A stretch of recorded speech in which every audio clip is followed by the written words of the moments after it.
لو تناهيتم إلى سر الحياة وصنعتم كائنا حيا نرى لم نزد إلا يقينا بالإله لم نزد إلا يقينا بالإله. میں آپ کو ایک مثال دیتا ہوں. حدیث میں آتا ہے نبی صلی اللہ علیہ وسلم نے فرمایا دو بھائی تھے پچھلی امتوں میں, ایک بہت پرہیزگار تھا ایک گنہگار تھا. جو پرہیزگار جو تھا نا وہ گنہگار کو سمجھاتا تھا, یار تو یہ کیوں کر لیا کر. وہ سنتا رہتا تھا, اچھا بھائی ٹھیک ہے کوشش کروں گا, پھر ٹھیک نہیں ہوتا تھا لیکن سنتا تھا. تکبر میں نہیں آیا کہ تو کون ہوتا ہے مجھے سمجھانے والا ہے بھائی, اچھا بھائی ٹھیک ہے. پھر وہ اس نے کبھی کسی دن کہا تو کہا یار ٹھیک ہے یار اللہ معاف کر دے گا یار. تو ایک دن بڑا سمجھا رہا تھا چھوٹے کو یا دوسرے بھائی کو, تو اس نے کہا کہ یار اللہ معاف کرنے والا ہے. اس نے کہا اللہ کی قسم خدا تجھے معاف نہیں کرے گا, اللہ کی قسم خدا تجھے معاف نہیں کرے گا.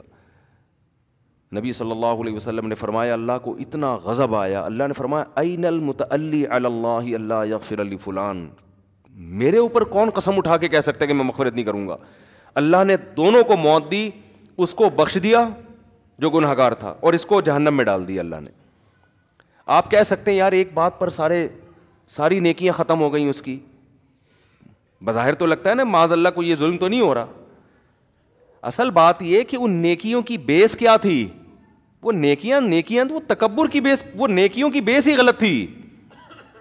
وہ سمجھنے لگا تھا کہ میں جو نیک اعمال کر رہا ہوں جنت واجب ہو چکی ہے, ٹھیک ہے نا میرے لیے, اور اس پر جہنم.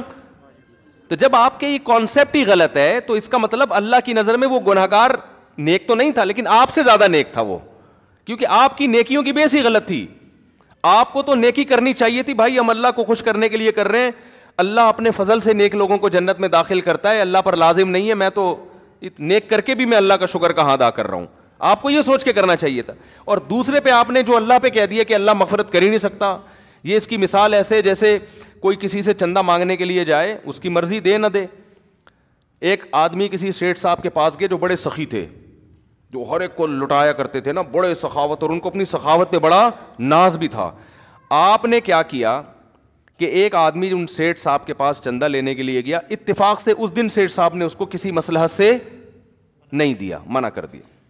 آپ کو جب پتا چلا آپ نے کہا کہ وہ سیٹھ تو بڑا کنجوس آدمی ہے, اب آئے گا سیٹھ کو غصہ. آئی بات سمجھ میں, سیٹھ کیا کرے گا, اس کو فقیر کو جس کو رد کیا تھا نا بلائے گا اور بلینک چیک پکڑا دے گا اس کو. بولے بھائی اس نے میرے پہ کنجوسی کا جو تانا لگایا نا, یہ تانا میں برداشت نہیں کروں گا. میں نے تو تجھے کسی مصلحت سے نہیں دیے تھے پیسے, لیکن اب اس سے بڑی مصلحت آ گئی ہے کہ مجھے کنجوسی کا تانا دیا جا رہا ہے, یہ لے اس پہ کروڑوں روپے لکھ دے, کروڑوں تیرے ہو گئے. تو وہ آدمی تو مستحق نہیں تھا کروڑوں کا, لیکن جو سیٹھ ہوتا ہے نا جو کنجوسی کے تانے کو برداشت نہیں کرتا, وہ اپنے آپ سے اس تانے کو ختم کرنے کے لیے اس کو کروڑوں کا مالک بنا دے گا کہ اب کہہ کے بتا کہ میں کنجوس ہوں. یہاں بھی یہی ہوا ہے, کیونکہ اللہ جواد اور کریم ہے نا. اللہ بخل اور کنجوسی کا تانا برداشت نہیں کرتا. اللہ یہ تانا برداشت نہیں کرتا کہ میں رحیم و کریم نہیں ہوں, صحیح ہے نا, یہ تانا اللہ کو برداشت نہیں ہے. اب اللہ گنہگار کو سزا دے رہا ہے, اس میں اس کی مصلحت ہے, اس کا قانون یہی ہے کہ گناہ ہوگا, وجہ اور مصلحت کیا ہے, ام نجعل المتقین کالفجار.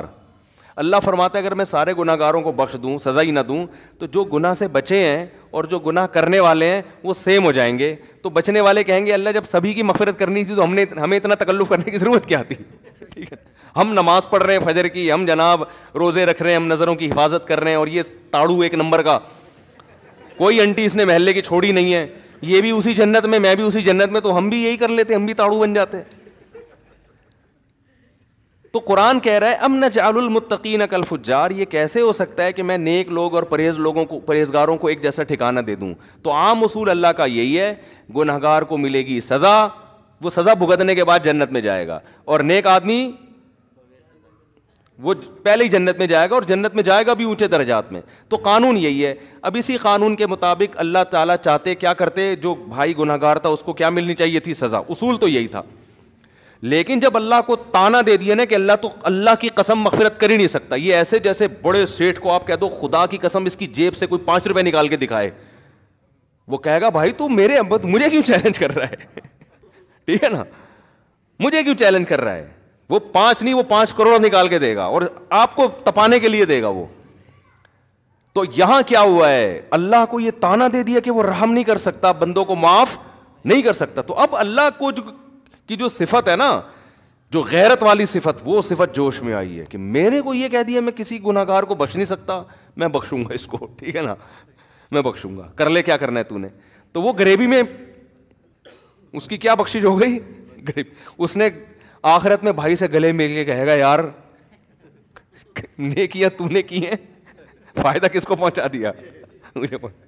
تو اللہ بھی کہے گا بھائی تو بخشنے کے قابل نہیں تھا, لیکن ہم نے تو یہ اپنے آپ سے, میں یہ تانے کو بری کرنا چاہتا ہوں کہ میں گناہگار کی مغفرت ہی نہیں کر سکتا, یہ تانا مجھے, جیسے یہودیوں نے کہہ دیا تھا نا, قرآن میں آتا ہے کہ یہودیوں نے کہہ دیا اللہ کے بارے میں, جب نبی صلی اللہ علیہ وسلم ہجرت کر کے مدینہ گئے نا, تو یہودیوں کی معیشت بھی بیٹھنا شروع ہو گئی, کیونکہ لوگ مسلمان ہو رہے تھے, اس طرف آ رہے تھے, تو یہودیوں کے کچے چھٹے ختم ہونا شروع ہو گئے. تو یہودیوں نے کہنا شروع کر دیا ید اللہ مغلولہ, اللہ کے ہاتھ تنگ ہیں, ایسے ترسا کے دیتا ہے. اللہ کو اتنا غصہ آیا کہ قرآن میں اللہ نے آیتیں نازل کیں, وقالت الیہود ید اللہ مغلولہ, یہودی کہتے ہیں اللہ کے ہاتھ بندھے ہوئے ہیں.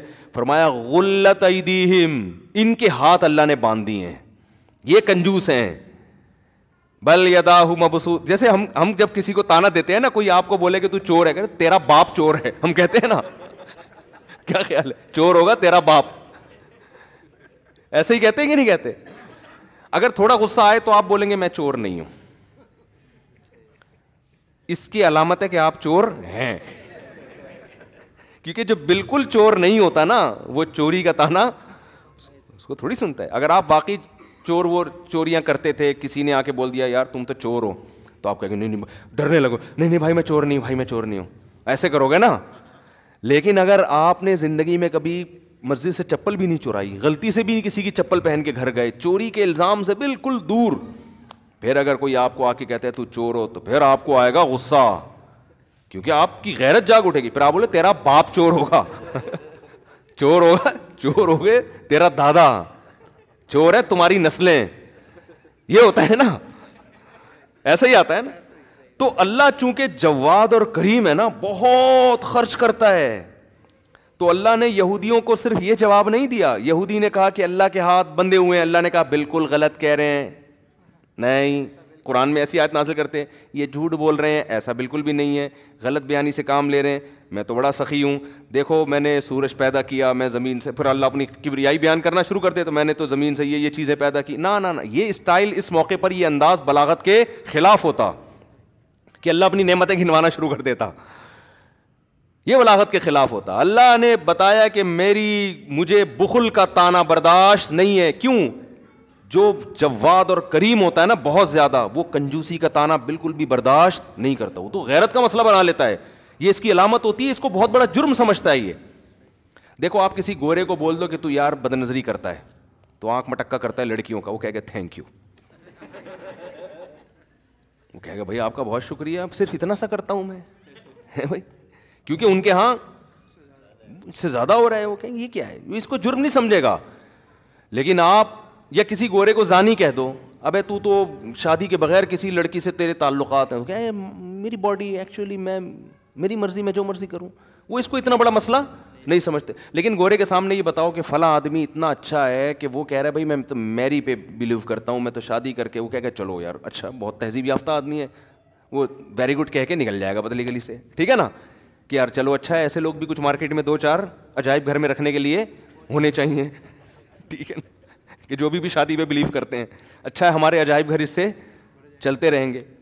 جیسے وہ چرچوں کے قائل ہیں کہ بھائی ایک قدیم ایک روایات ہیں کہ ایک مذہب کا بالکل ہی عنصر ختم ہو جائے تو ایک تو بالکل ہی روایات ہی ختم ہو جائیں گی نا, تو 2-4 پادری عجائب گھر میں رکھنے کے لیے ہونے چاہیے, تاکہ پتہ چلے ہم اصل میں کرسچن ہیں. تو یہ سب چیزیں وہ رکھتے ہیں مینٹین, کہ ہمارا کلچر ختم نہ ہو. ہر اچھی قوم یہ کام کرتی ہے, کلچر کو باقی رکھنے کی کوشش کرتی ہے.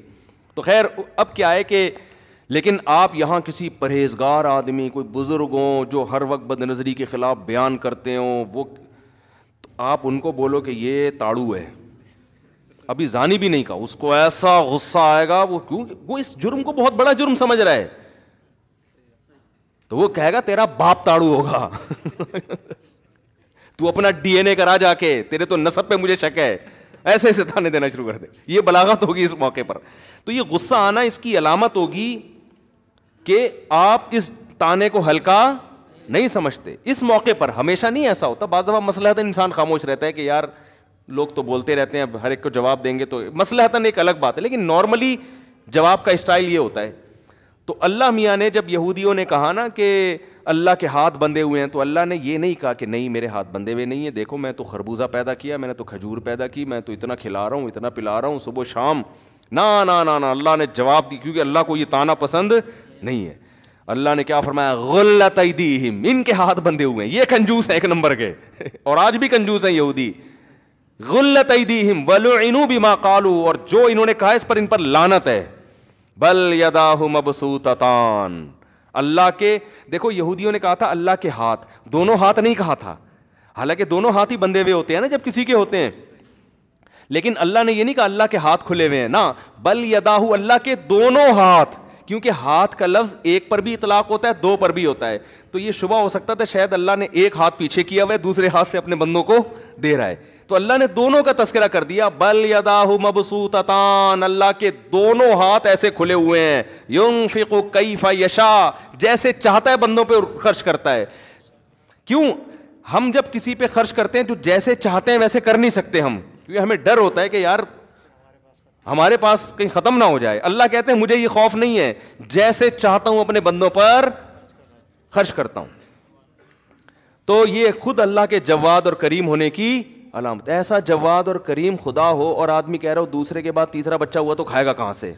تو باتیں کرنے پر گورنمنٹ کی طرف سے کوئی پابندی نہیں ہے. آپ کہہ لو اللہ بہت کریم ہے, اللہ آپ کے عمل سے دیکھے گا کہ مجھے کریم سمجھتا بھی ہے کہ نہیں سمجھتا. ہوا و حرص والا دل بدل دے,